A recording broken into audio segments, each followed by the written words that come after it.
إن مناط وجود المؤسسة الأمنية هو خدمة المواطنات والمواطنين والمقيمين والسياح الزائرين وضمان ولوجهم لمختلف الخدمات الشرطية. ومن هذا المنطلق تعمل مصالح الأمن على مكافحة ومواجهة جميع السلوكيات والأفعال التي تمس بإحساس الأفراد بالأمن، سواء تعلق الأمر بأفعال مادية أو بممارسات تستغل الفضاء الرقمي في ارتكاب جرائم والتحريض عليها أو الإشادة بها. وإذا كان الأمن في الأصل منفعة جماعية، فهو أيضاً التزام مشترك يتطلب مساهمة كل واحد منا في إرسائه، سواء بالتوعية والتحسيس أو التبليغ عن الجرائم والتهديدات المحدقة بمجتمعنا ووطننا.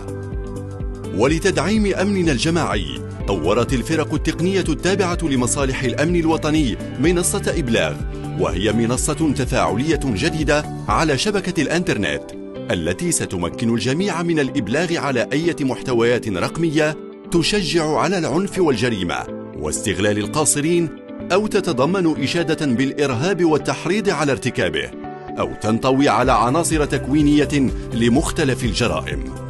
وتسمح هذه المنصة التفاعلية لمستخدم شبكة الإنترنت أن يبلغ في أي وقت وانطلاقا من أي دعامة إلكترونية عن كل محتوى رقمي مشكوك فيه، أو يحرض على ارتكاب جرائم واعتداءات جسدية أو إرهابية،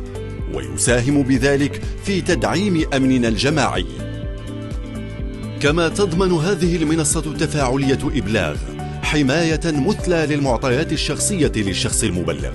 سواء على مستوى معالجة المعطيات ذات الطابع الشخصي أو على مستوى احترام رغبته في عدم الكشف عن هويته عند القيام بعملية التبليغ.